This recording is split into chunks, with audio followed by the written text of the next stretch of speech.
hubungan antara manusia itu sendiri. Maka pada kesempatan kali ini, di sore hari yang alhamdulillah cerah ini, sehingga agenda ini bisa terlaksana setelah mungkin beberapa waktu yang lalu kita semua dikaruniai oleh Allah Subhanahu wa taala hujan yang turun berhari-hari. Alhamdulillah di sore hari ini kita bisa beraktivitas dengan baik, dengan cuaca yang cerah, dengan suasana yang cerah. Baik, sebelum kita mulai kajian ini, kita buka dulu kajian ini dengan ucapan puji syukur kepada Allah. Alhamdulillahilladzi arsala rasulahu bil huda wa dinil haqq liyudhhirahu 'ala ad-dini kullihi wa kafa billahi shahidan. Asyhadu an la ilaha illallah wahdahu la syarika lah wa asyhadu anna Muhammadan 'abduhu wa rasuluh la nabiyya wa la rasula ba'dah. Allahumma shalli wa sallim wa barik ala habibika wa rasulika Muhammad wa ala alihi wa sahbihi wa man sara ala nahjihi ila yaumil qiyamah. Wa ba'du, kita mulai kajian kita. Insyaallah kajian ini akan nyambung ya setiap hari Selasa selama bulan Ramadan ini. Maka karena tema mengenai fikih zakat, infak dan sedekah ini tema yang cukup banyak, tema yang pembahasannya cukup luas, kita akan membagi beberapa episode. Dan di episode kali ini kita akan membahas muqaddimah mengenai fikih zakat, infak dan sedekah. Yang pertama yang perlu kita pahami adalah apa sebenarnya perbedaan antara zakat, infak dan sedekah. Jadi istilah zakat, infak dan sedekah ini kan istilah yang sering kita jadikan satu ya. Bahkan ada lembaga namanya LAZIS, Lembaga Amil Zakat, Infak dan Sedekah. Di pemerintah kita juga ada Basnas namanya, Badan Amil Zakat Nasional. Tapi Basnas itu meskipun namanya Basnas ya, amil zakat, tetapi di situ juga mengelola infak juga ya.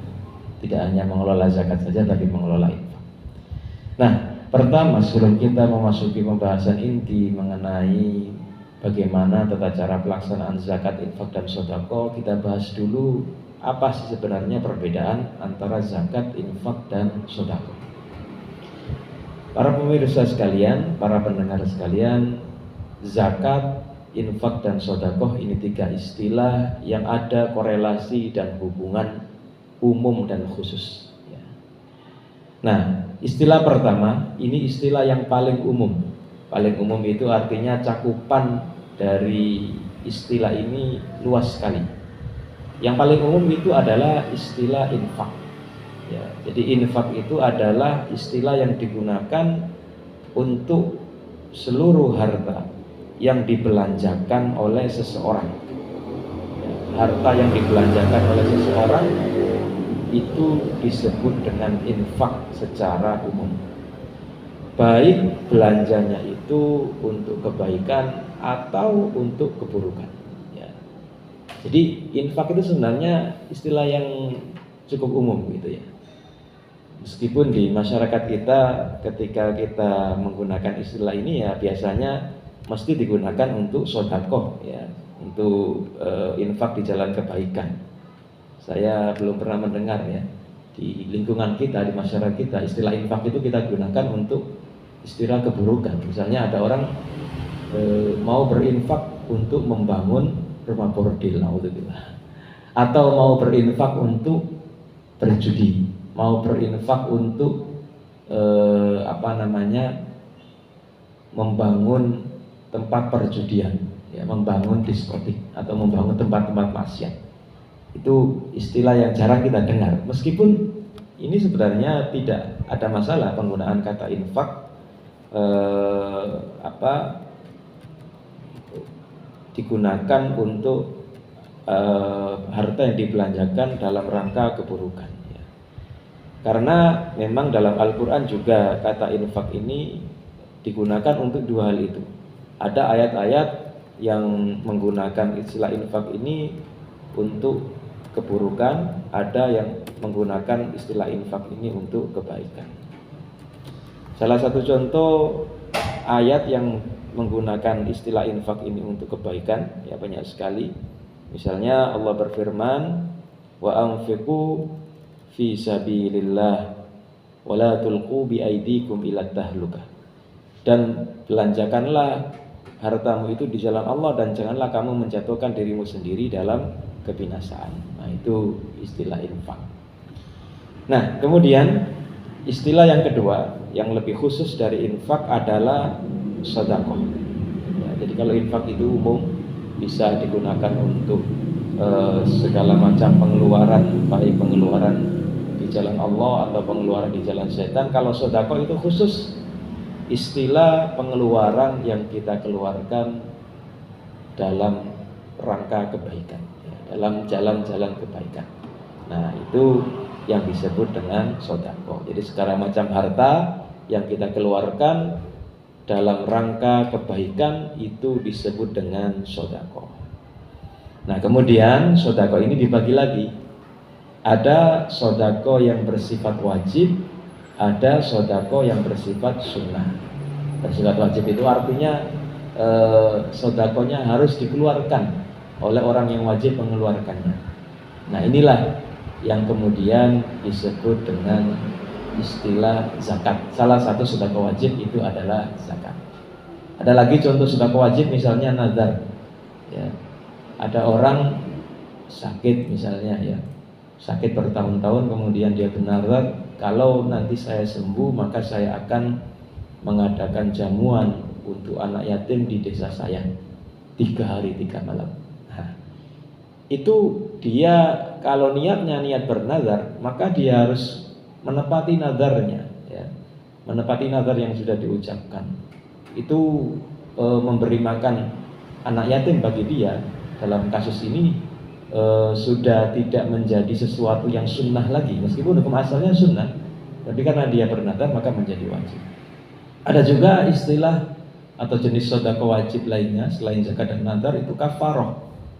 Kafarah itu denda yang diberikan kepada orang yang melakukan pelanggaran tertentu. Nah, salah satu contohnya pernah di zaman Rasulullah SAW itu ada orang yang datang kepada Nabi. Ya Rasulullah, celaka saya ini ya Rasulullah. Rasulullah bertanya kepada dia, kenapa kamu? Waqa'tu ala imra'ati wa ana sha'im. Ketika saya sedang puasa di siang hari itu, entah bagaimana ceritanya, saya itu menggauli istri saya. Maka Rasulullah SAW pun berkata bahwa kafarat, nah ini ya, kafarat tadi ya, denda atau hukuman bagi orang yang melakukan pelanggaran syariat ini. Pertama, beliau memerintahkan a'tiq raqabah, bebaskanlah budak. Orang ini pun berkata, ya Rasulullah, saya ini orang miskin, mana mampu saya membebaskan budak. Nah, lalu Rasulullah mengatakan, fasum syahraini mutataliyain atau mutatabi'ain, atau kami qala sallallahu alaihi wasallam, kalau begitu puasalah 2 bulan berturut-turut. Dia nggak bilang sangat dengankan 2 bulan, 1 hari saja saya sudah jebol gitu ya. Nah, maka Rasulullah pun memberikan solusi ketiga, yaitu dengan cara at'im sittina miskina, berilah makan 60 orang miskin. Nah, ini sebagai ganti dari perbuatan yang dia lakukan, yaitu melakukan hubungan suami istri ketika puasa di siang hari Ramadan. Nah, contoh hadis tadi ya, hadisnya panjang sebenarnya, tapi kita singkat, kita ambil contohnya. Memberi makan 60 orang miskin bagi orang tadi itu menjadi kafarat yang sifatnya bukan sunnah lagi, tapi menjadi wajib karena ada hal yang menyebabkan itu. Nah, jadi zakat itu kategori sedekah wajib. Ya, jadi kalau kita gambarkan gitu ya, infak itu seluruh macam pengeluaran harta baik untuk kebaikan dan keburukan. Sedekah itu khusus harta yang dikeluarkan untuk kebaikan. Zakat itu sedekah yang sifatnya wajib. Nah, karena ada juga sedekah yang sifatnya sunnah. Misalnya memberikan santunan untuk anak yatim, kemudian memberikan bantuan ya kepada masjid untuk pembangunan masjid, lalu wakaf ya, mewakafkan harta di jalan Allah berupa tanah, berupa bangunan atau benda-benda bergerak. Nah, wakaf itu sekarang bukan hanya sekarang ya, sebenarnya sejak dahulu para ulama juga ada yang membolehkan wakaf uang, dalam artian tidak hanya berupa benda yang tidak bergerak aja, uang juga bisa jadi objek wakaf dengan syarat uangnya itu nanti sebagai modal yang diputar gitu ya. Ada juga beasiswa, kemudian membiayai dakwah, kemudian kurban ya di hari raya Idul Adha, kemudian akikah, itu semua masuk kategori sodako yang sifatnya sunnah ya. Jadi para pemirsa sekalian, itu kurang lebih perbedaan secara istilah ya antara zakat, wakaf, dan sodako. Nah sekarang kita masuk ke perbedaan zakat dan sodako ya, karena nanti kita akan mengerucut pembahasan kita bahas secara lebih lanjut tentang zakat. Jadi pertama dari aspek hukum, zakat itu merupakan sodakoh yang wajib. Nah, tadi sudah kita bahas, hukumnya wajib. Wajib itu artinya ya harus dikeluarkan ketika sudah memenuhi persyaratan-persyaratannya. Maka tidak heran ya di zaman Rasulullah dulu ada petugas-petugas khusus yang ditugaskan untuk menarik zakat. Kalau di zaman kita mungkin seperti pajak gitu ya zakat itu. Jadi ditariknya itu wajib oleh negara langsung gitu ya. Nah bedanya kalau di negara kita sekarang, zakat memang ada undang-undangnya, tapi penarikannya itu masih belum seketat pajak gitu ya. Masih berdasarkan asas sukarela. Padahal zakat itu sebenarnya kewajiban pokok bagi umat Islam yang wajib melaksanakan. Nah sedangkan sedekah itu hukumnya sunnah ya, disunnahkan untuk memberikan sedekah. Lalu yang kedua, perbedaan zakat dan sedekah adalah dari aspek waktu. Nah, zakat itu waktunya tertentu. Ini mungkin ada yang banyak salah paham di masyarakat. Ada yang salah paham bahwa zakat itu dikeluarkannya pada bulan Ramadan. Ya tidak salah kalau zakatnya itu zakat fitrah atau zakat fitri ya. Tapi kalau zakat-zakat lain itu ya tidak tergantung bulan Ramadan. Zakat itu pengeluarannya ya tergantung jenis zakat yang dia atau jenis hartanya. Contoh misalnya zakat pertanian ya, zakat pertanian itu dikeluarkannya bukan pada bulan Ramadan tapi setiap kali panen, ketika hasil panennya itu sudah mencapai nisab. Lalu ada juga zakat emas dan perak, atau zaman sekarang dikiaskan dengan zakat uang kertas misalnya. Itu dikeluarkannya pun bukan setiap bulan Ramadan, tapi dihitung sejak seseorang memiliki emas dan perak itu atau uang kertas senilai nisab ya. Nah, lalu disimpan selama 1 tahun. Nah ketika 1 tahun penyimpanan uang atau emas dan perak itu tidak berkurang, maka ketika itu wajib dikeluarkan zakatnya, tidak menunggu Ramadan. Nah, sedangkan sedekah itu berbeda. Sedekah itu bebas, kapanpun mau dikeluarkan silahkan, ya, fleksibel. Itu dari aspek waktu. Kemudian zakat dari kriterianya juga terbatas, tidak semua harta wajib dikeluarkan zakatnya. Tapi sedekah itu umum, boleh, tidak harus kaya baru bersedekah. Ya, sebagaimana disebutkan di dalam surat An-Nisa, salah satu ciri orang yang beriman itu alladzina yunfiquna fis sarra'i wad dharra. Orang-orang yang gemar berinfak dalam konteks kebaikan. Fis sarra'i wad dharra, baik dalam masa susah maupun masa senang. Nah, ini dari aspek kriteria. Kemudian yang keempat, para pendengar sekalian, zakat itu dari segi mustahik, orang yang berhak menerimanya itu hanya untuk 8 asnaf, 8 golongan. Nah, di luar itu tidak boleh menerima zakat. Contoh ya, misalnya anak yatim. Apakah anak yatim itu termasuk ke dalam 8 asnaf itu? Kalau dia mendapatkan zakat karena statusnya sebagai anak yatim, itu tidak termasuk. Ya, jadi anak yatim itu dilihat dulu Kalau dia termasuk kategori 8 asnaf misalnya ya, dia termasuk kategori fakir miskin, ya berarti dia masuk golongan orang yang berhak menerima zakat. Tetapi kalau ada anak yatim tapi dia kaya, ya bisa jadi kan orang tuanya kaya, bapaknya meninggal tapi punya warisan yang sangat banyak sekali, ya dia tidak berhak mendapatkan zakat, karena zakat itu hanya berhak diberikan bagi orang-orang yang berhak menerimanya, mustahik yang ada 8 orang itu ya. Fakir, miskin, kemudian amil, lalu mu'allaf dan seterusnya. Sedangkan sodako itu tidak ditentukan cara pembagiannya, itu yang penting bermanfaat ya, untuk apapun dibolehkan, yang penting bermanfaat. Sodako itu bisa diterima, bisa dialokasikan untuk apapun, yang penting bermanfaat. Nah, kemudian berikutnya yang kelima adalah ukuran ya, persentase. Sodako itu wajib dikeluarkan berapa persen ya, dan zakat itu berapa persen, itu pun ada ketentuannya. Zakat itu ada ketentuan. Zakat itu kurang lebih ada 4 jenis ya. Ada zakat itu yang dikeluarkan 2,5%, seperti zakat barang perdagangan, kemudian zakat emas dan perak itu 2,5% ya. Ada juga 5% ya, seperti zakat pertanian itu kan 5% kalau pengairannya tidak membutuhkan biaya ya. 5% itu kalau pengairannya membutuhkan biaya, sedangkan kalau pengairannya tidak membutuhkan biaya maka 10%. Ada juga 20%. 20% itu rikas. Rikas itu barang temuan peninggalan mirip orang-orang kafir zaman dahulu, itu 20%. Ada juga binatang ternak, itu pun ketentuannya rinci disebutkan di hadis.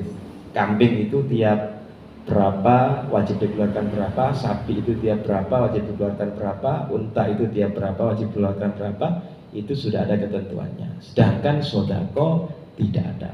Ya, jadi para jamaah, sodako itu bebas. Anda punya uang 10 juta, mau Anda sodakokan separuhnya silakan ya. Mau Anda sodakokan 1.000 rupiah dari 1 juta itu silakan. Tidak ada ketentuan yang mengikat kalau statusnya adalah sodako. Sedangkan zakat ada ya, tidak bisa seenaknya, maksudnya tidak bisa orang misalnya punya simpanan emas perak berkilo-kilo gitu ya, saking kayanya, kemudian sudah masuk waktu zakat, ya sudahlah saya keluarkan segini ya, itu tidak bisa, harus dihitung, kemudian dari hitungannya tadi dia wajib mengeluarkan berapa persen. Nah, makanya sebenarnya peran amil itu di situ ya, salah satu peran amil zakat itu. Jadi dia tidak hanya sekedar menariki zakat, tapi amil itu juga harus membantu menghitungkan, sehingga amil itu disyaratkan dia harus menguasai mengenai fikih zakat. Lalu kemudian para pemirsa, perbedaan ke-6 antara zakat dan sedekah itu dari aspek cara penyaluran. Kalau zakat itu sebisa mungkin penyalurannya disalurkan melalui amil ya, melalui petugas resmi zakat. Dan definisi amil itu adalah orang-orang yang ditunjuk secara resmi oleh negara untuk mengelola zakat, baik penarikan zakat kemudian pendistribusiannya, itu amil namanya. Sehingga contoh kasus misalnya zakat fitrah, zakat fitri, kalau ada panitia yang dibentuk hanya temporer selama bulan Ramadan saja, itu statusnya belum masuk kategori amil ya. Belum masuk kategori amil. Amil itu harus dapat SK resmi dari negara. Nah, kalau di negara kita Indonesia ini, amil itu ada yang bergabung di Basnas ya. Ada amil itu swasta. Swasta itu seperti lembaga-lembaga zakat yang ada di ormas-ormas gitu ya. Ada di Lazismu misalnya, Lazismu, kemudian Lazis-Lazis yang lain. Ada juga yang bentuknya UPZ. Nah, selama mereka mendapatkan SK bahwasanya mereka itu kategori amil, maka mereka berhak mengelola harta zakat itu. Nah, zakat itu meskipun boleh disalurkan secara langsung, tapi kalau bisa jangan. Kalau bisa memberinya itu ke amil. Karena apa? supaya salah satu hikmahnya adalah supaya zakat yang kita berikan ini lebih merata pembagiannya. Karena kalau kita memberikan zakat itu secara langsung ya kepada mustahik, itu kadang tidak merata pembagiannya. Kadang mungkin dia ini sebenarnya tidak masuk kategori mustahik, kita kasih karena saudara kita gitu ya. Atau dia berhak kita kasih, dia memang masuk mustahik, tapi karena kita ngasihnya sendiri itu tidak merata. Nah, makanya zakat itu lebih baik diberikan kepada amil, kepada orang yang berhak mengelola atau petugas resmi zakat. Sedangkan sedekah itu bisa secara langsung. Ya boleh diberikan ke amil, dan itu sebenarnya lebih baik ya. Pengelolaan apa charity atau infak yang kita berikan, donasi-donasi yang kita berikan, baik donasi yang wajib maupun yang sunnah, itu memang baiknya diberikan kepada pengelola zakat atau pengelola tugas-tugas resmi, sehingga nanti pembagiannya itu bisa lebih merata. Nah, terakhir, perbedaan antara zakat, infak, dan sedekah itu dari segi sumber harta. Zakat itu hanya sumber harta tertentu saja yang wajib dizakati, sedangkan sedekah itu bebas. Contoh misalnya ada orang punya mobilnya ini mobil mahal, Alphard ya, atau mobil merek-merek mahal lainnya. Itu kan nilainya luar biasa ya, secara nilai luar biasa. Tapi mobil ini dia gunakan sehari-hari untuk bekerja. Nah, apakah mobil itu kemudian wajib dikeluarkan zakatnya? Ya tidak ada zakat mobil gitu ya. Dan karena mobil ini juga digunakan untuk bekerja sehari-hari, itu maka dia tidak dihitung sebagai harta yang wajib dikeluarkan zakatnya. Begitu juga misalnya ada orang yang punya toko besar, gitu ya, toko. Nah, kemudian dia punya di toko itu misalnya alat-alat ya, atau pabrik kecil misalnya, pengusaha-pengusaha kecil UMKM punya pabrik pengelolaan makanan misalnya, makanan kaleng contohnya. Nah, alat-alat produksinya itu tidak dihitung sebagai benda yang wajib dikeluarkan zakatnya. Nah, tapi kalau sedekah itu bebas. Misalnya kasus orang punya mobil tadi, ya, orang punya mobil, kemudian dia ingin mewakafkan mobilnya itu. Nah, itu boleh nih, diwakafkan. Tapi kalau ada orang misalnya petugas zakat, ini Pak, Anda punya mobil bagus itu harus dizakati itu ya. Kalau enggak Anda kena ancaman Allah itu, tidak mau mengeluarkan zakat. Nah, itu tidak bisa. Zakat mobil itu tidak ada. Rumah mewah juga seperti itu tidak bisa ditarik zakatnya karena memang tidak ada zakat rumah mewah ya. Apalagi kalau rumahnya itu rumah yang ditinggali. Kecuali misalnya mobil yang dia miliki atau tanah ya, dia punya tanah berhektar-hektar itu dijadikan sebagai objek jual beli. Nah, itu beda lagi kasusnya. Berarti nanti dia masuk kategori kalau dizakatkan ya itu nanti masuk kategori zakat perdagangan, dan cara penghitungannya pun ada sendiri tata cara dan teknis pelaksanaannya. Baik pemirsa sekalian, itu kurang lebih perbedaan antara zakat dan sedekah, baik dari aspek hukum, waktu, kriteria, mustahik, presentasi, perantara atau sumber harta. Intinya, kalau dari perbedaan tadi, zakat itu memang terbatas, ada syarat-syarat dan ketentuan yang harus dipenuhi sehingga suatu harta itu masuk kategori harta zakat. Tapi sedekah itu sifatnya lebih umum ya, lebih bebas, kriteria-kriterianya tidak terikat dengan kriteria-kriteria tertentu. Baik, kita lanjutkan ya, masih ada waktu beberapa menit ini, kita lanjutkan. Kita bahas secara rinci mengenai zakat ya. Nah, karena zakat ini sesuatu yang wajib dan termasuk salah satu rukun Islam, maka penting bagi kita mengetahui fikih zakat, mulai dari definisinya, kemudian syarat-syaratnya, lalu apa saja harta yang wajib dizakati, itu kita penting mengetahuinya. Pertama, definisi zakat. Jadi zakat itu secara bahasa, sebagaimana disebutkan dalam Lisanul Arab, itu memiliki beberapa makna. Ada yang bermakna suci, tumbuh, berkah, dan terpuji. Itu kalau kita telusuri Al-Quran dan hadis itu semuanya ada. Ya. Nah, salah satu makna zakat secara bahasa yang penting itu adalah suci. Ini sebagaimana disebutkan oleh Allah Subhanahu wa taala dalam surah At-Taubah ayat 103. Allah berfirman, "Khudh min amwalihim shadaqatan tutahhiruhum wa tuzakkihim biha." Ambillah dari harta-harta mereka itu, maksudnya harta-harta orang kaya, sodakotan. Nah ini ya, ada istilah sodako. Tapi sodako di sini bukan sodako sunnah. Yang dimaksud adalah sodako wajib. Buktinya ada kata khud, ambil, berarti kan sifatnya wajib. Nah itu berarti sodako yang dimaksud di sini adalah zakat.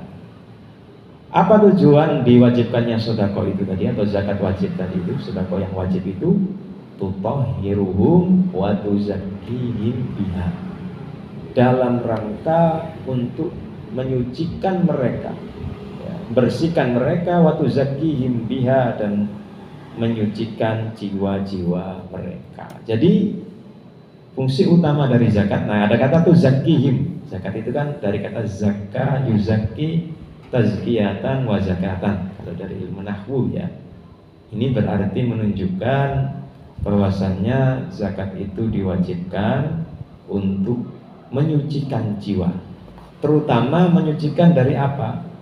Terutama menyucikan diri dari sifat-sifat tercela, khususnya sifat bakhil.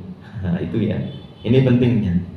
Jadi Allah Subhanahu wa taala mensyariatkan zakat itu, salah satu hikmahnya adalah agar orang-orang itu tidak merasa bahwa mereka ini memiliki harta itu harta milik mereka sendiri. Jadi di antara harta-harta yang diberikan oleh Allah Subhanahu wa taala kepada seseorang itu ada hak-hak orang fakir, ada hak-hak orang miskin yang wajib kita tunaikan. Nah, melalui zakat inilah kita wajib menunaikannya, jangan sampai kita tidak mengeluarkan zakat tersebut. Nah, itu untuk membersihkan dari sifat bakhil. Karena tidak semuanya orang, semua orang itu meskipun dia punya harta banyak ya, dia mau berinfak, dia mau bersedekah. Ya mungkin kalau orang kondisi ekonominya sedang ekonomi biasa-biasa saja ya, misalnya ada orang punya uang 1 juta, ya, 1 juta itu kalau kita hitung zakatnya berapa ya? Misalnya 2,5%. 2,5% dari 1 juta itu kan 25.000 rupiah. Mungkin sangat ringan sekali ya, 25.000 diambil dari 1 juta. Tapi coba misalnya uangnya meningkat, tidak 1 juta, ya, tapi 1 M, 1 miliar. 1 miliar itu 1%-nya berapa? 10 juta 1%-nya. Berarti 2,5%-nya 25 juta. Nah, coba berinfak 25 juta. Orang yang punya harta 1 miliar itu mungkin agak berat gitu ya. Karena secara nominal 25 juta dibanding 25.000. Meskipun ini kan berdasarkan presentasi jumlah harta. Nah, makanya zakat itu tujuan utamanya yaitu untuk menyucikan jiwa-jiwa kita dari sifat-sifat tercela.